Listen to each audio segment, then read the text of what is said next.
اللہ اللہ اللہ اللہ اعوذ باللہ من الشیطان الرجیم بسم اللہ الرحمن الرحیم نحمدہ ونصلی علی رسولہ الکریم والمہدی الموعود العظیم اما بعد السلام علیکم ورحمۃ اللہ وبرکاتہ۔ ساری تعریفیں اس خدائے برتر کے لیے ہی سزاوار ہے جس کے قبضے و قدرت میں تمام عالموں کا نظام ہے، جس کے ایک اشارے پر سورج گردش کرنے لگتا ہے، چاند چمکنے لگتا ہے، تارے جگمگانے لگتے ہیں۔ ہزاروں درود و سلام پیغمبر اسلام خاتم النبیین احمد مجتبیٰ محمد مصطفیٰ صلی اللہ علیہ وسلم پر، ہزاروں درود و سلام خلیفۃ اللہ معمور من اللہ داعی اللہ ہمسر لولاک خاتم ولایت محمد یا حضور میران سید محمد جیون پوری مہدی موعود علیہ السلام پر۔ میں اپنی اس گفتگو کا آغاز ایک شعر کے ذریعے کرنا چاہوں گا۔ شعر ہے کہ یہ فیضان نظر تھا کہ مکتب کی کرامت تھی، یہ فیضان نظر تھا کہ مکتب کی کرامت تھی، سکھائے کس نے اسماعیل کو آداب فرزندی۔ واقعہ حضرت سیدنا اسماعیل علیہ السلام قربانی سے منسوب ہے۔ اسلامی کیلنڈر کے آخری مہینے ذی الحج میں یہ واقعہ پیش آیا ہے۔ اسلامی کیلنڈر کا آغاز قربانی سے ہوتا ہے اور اس کا اختتام بھی قربانی پر ہی ہے۔ دراصل 93 سال کی عمر شریف میں ابراہیم خلیل اللہ علیہ السلام کے گھر اولاد ہوتی ہے۔ منشاء خداوندی تھی بی بی ہاجرہ اور ابراہیم خلیل اللہ علیہ السلام کے امتحان کے ذریعے اولاد آدم میں اطاعت خداوندی اور آداب فرزندی کا پیغام عام کرنا تھا۔ یقیناً امت محمدی صلی اللہ علیہ وسلم ابراہیم خلیل اللہ علیہ السلام کی دعا کا نتیجہ ہے۔ اپنے محبوب پیغمبر کو مبعوث فرمانا مقصود تھا، اسی لیے اللہ تعالیٰ نے ابراہیم علیہ السلام کو اپنا خلیل بنوایا اور پھر ان سے یہ دعا کروائی کہ اے رب میری اولاد میں سے ایک امت بھیجنا اور اس کی رہبری و تزکیے کے لیے ایک پیغمبر و رسول کو مبعوث فرمانا۔ اسلام کی تاریخ ایسے بے شمار قربانیوں سے بھری پڑی ہوئی ہے جو ابراہیم خلیل اللہ علیہ السلام کی اس دعا سے منسوب ہے۔ جنگ بدر کا ایک واقعہ میں آپ کے سامنے پیش کرنا چاہوں گا کہ کفار میدان جنگ میں پورے جاہ و جلال کے ساتھ آگے بڑھ رہے تھے، پورا لشکر تھا، تو دوسری طرف ایک معمولی سے لشکر کی قیادت رسول اللہ صلی اللہ علیہ وسلم کر رہے تھے۔ ایک صحابی نے رسول اللہ صلی اللہ علیہ وسلم سے پوچھا کہ یا رسول اللہ ہمیں اب کیا کرنا چاہیے؟ تو مقداد بن اسود کھڑے ہوئے اور کہنے لگے کہ یا رسول اللہ آپ کے آگے لاشوں کا ڈھیر ہوگا، آپ کے پیچھے لاشوں کا ڈھیر ہوگا، آپ کے دائیں لاشوں کا ڈھیر ہوگا، آپ کے بائیں لاشوں کا ڈھیر ہوگا، مگر کفار کے ہاتھ آپ تک کبھی نہیں پہنچ پائیں گے۔ ابراہیم علیہ السلام نے اللہ تعالیٰ سے جو دعا مانگی اس کی ایک مثال ہم بدر کے میدان میں دیکھ سکتے ہیں۔ جیسا کہ میں نے کہا تھا کہ اسلامی کیلنڈر کا آغاز بھی قربانی سے ہوتا ہے اور اس کا اختتام بھی قربانی پر ہی ہے۔ اللہ تعالیٰ نے ابراہیم خلیل اللہ علیہ السلام سے سب سے پہلے تو آگے نمرود کے ذریعے ان کے صبر و شکر کا امتحان لیا تھا، اور اس کے بعد 95 سال کی عمر میں ابراہیم خلیل اللہ علیہ السلام سے اپنے ہی بیٹی کی قربانی کا استفسار کرتے ہوئے اللہ تعالیٰ نے دوبارہ انہیں امتحان میں ڈال دیا۔ ویسے تو ابراہیم علیہ السلام نے اللہ تعالیٰ سے ایک نیک اور صالح اولاد کی دعا مانگی تھی، اور اللہ تعالیٰ نے ابراہیم خلیل اللہ علیہ السلام کو حضرت سیدنا اسماعیل علیہ السلام کا تحفہ دیا جو بعد میں ذبیح اللہ بنے۔ اللہ تعالیٰ کی حکمت اور مشیت کو سمجھنے سے انسانی سوچ قاصر۔ ابراہیم علیہ السلام اور اسماعیل علیہ السلام کے واقعات یقیناً ہماری ایمان کی تازگی اور ہمارے دل میں جذبہ اطاعت خداوندی کو بڑھانے کے لیے ہے۔ معصوم عمر میں اسماعیل علیہ السلام کو اور بی بی ہاجرہ کو عرب کے تپتے ریگزروں میں چھوڑ کر آنے کا حکم جب اللہ تعالیٰ سے ابراہیم خلیل اللہ علیہ السلام کو ملا تو آپ اللہ تعالیٰ کے اس حکم پر رضامند ہو گئے۔ اتنا ہی نہیں بلکہ حکم الہی کی اطاعت میں آپ فوری اپنے گھر سے نکلے اور بی بی ہاجرہ اور اپنے فرزند دلبند کو لے کر عرب کے تپتے ریگزروں پر چھوڑ کر وہاں سے چلے گئے۔ اللہ تعالیٰ نے ابراہیم علیہ السلام کو ان کی اسی اطاعت گزاری کی وجہ سے اپنا خلیل بنایا تھا۔ آج اگر ہمارے بچوں کو معمولی سی قروج بھی آ جاتی ہے تو ہم تڑپ کر رہ جاتے ہیں، مگر اللہ تعالیٰ کے حکم کی تعمیل کے لیے اپنے بڑھاپے کے سہارے کو تپتے صحرا میں چھوڑ کر آنے والی ذات ابراہیم خلیل اللہ علیہ السلام کی ہے۔ جب اللہ تعالیٰ کے حکم کی تعمیل میں ابراہیم علیہ السلام، بی بی ہاجرہ اور اسماعیل علیہ السلام کو لے کر مکے کی طرف روانہ ہوئے، جب مکہ پہنچے تو مکہ مکرمہ اس وقت ایک ویران مقام تھا، نہ تو انسان تھے اور نہ ہی پانی دستیاب تھا۔ بی بی ہاجرہ اور اسماعیل علیہ السلام کو چھوڑ کر جب ابراہیم خلیل اللہ علیہ السلام واپس لوٹ رہے تھے تو بی بی ہاجرہ علیہ السلام ان کے پیچھے پیچھے ان کے تعاقب میں جا رہی تھیں۔ بی بی ہاجرہ ابراہیم علیہ السلام سے فرماتی ہیں کہ اے ابراہیم، آپ ہمیں ایسے صحرا میں، ایسے تپتے صحرا میں چھوڑ کر جا رہے ہیں جہاں پر انسان نہیں ہے، جہاں پر پانی دستیاب نہیں ہے۔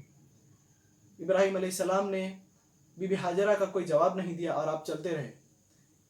بی بی ہاجرہ ابراہیم علیہ السلام کے تعاقب میں ان کے پیچھے پیچھے چلتی رہیں اور فرماتی ہیں کہ اے ابراہیم، آپ یہ اللہ کے حکم پر کر رہے ہیں؟ تو ابراہیم علیہ السلام ہاں میں جواب دیتے ہیں۔ اس کے بعد بی بی ہاجرہ ابراہیم علیہ السلام سے فرماتی ہیں کہ اگر آپ اللہ تعالیٰ کے حکم پر یہ کر رہے ہیں تو پھر کوئی بات نہیں، کیونکہ اللہ تعالیٰ ہمیں ضائع ہونے نہیں دیں گے۔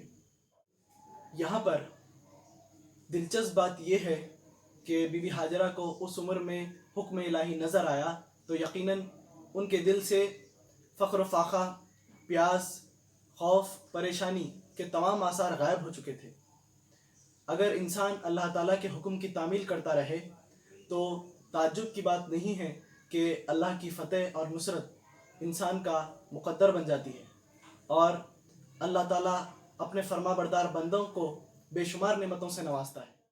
جب ساتھ میں رکھی ہوئی خوراک ختم ہو گئی اور پانی کی طلب میں اضافہ ہو گیا تو معصوم اسماعیل تڑپنے اور بلکنے لگے۔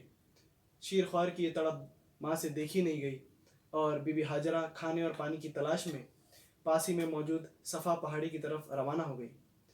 صفا پہاڑی کے اوپر جب آپ کو کچھ نہیں ملتا ہے تو بی بی ہاجرہ صفا پہاڑی کے نیچے کی طرف روانہ ہو جاتی ہے۔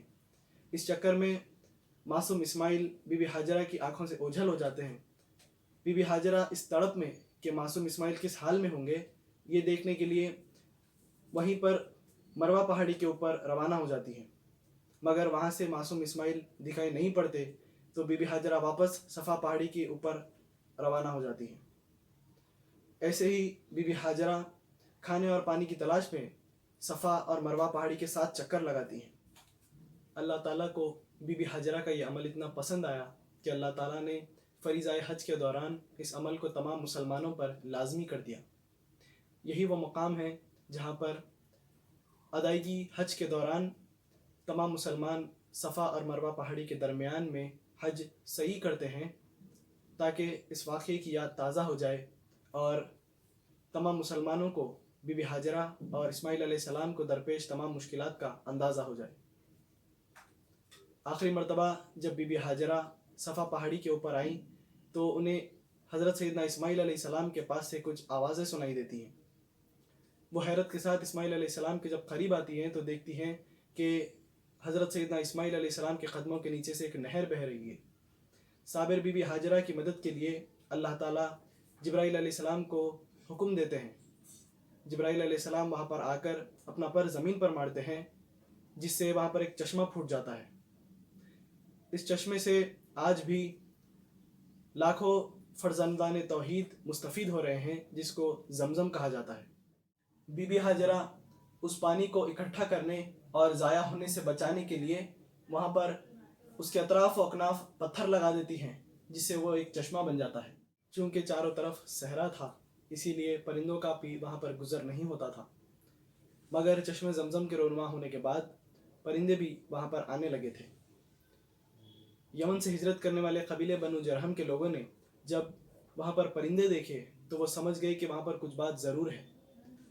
اس کے بعد قبیلے کے لوگوں نے اپنے چند لوگوں کو چشمے زمزم کی جانب روانہ کیا، جو بہت جلد چشمے زمزم کے پاس پہنچ گئے اور دیکھتے ہیں کہ ایک بوڑھی عورت ایک شیرخوار بچے کو لے کر بیٹھی ہوئی ہے۔ صحرا میں پانی کی کیا اہمیت ہوتی ہے اس بات سے بنو جرہم کے لوگ اچھی طریقے سے واقف تھے کیونکہ ان کا پیشہ تجارت تھا۔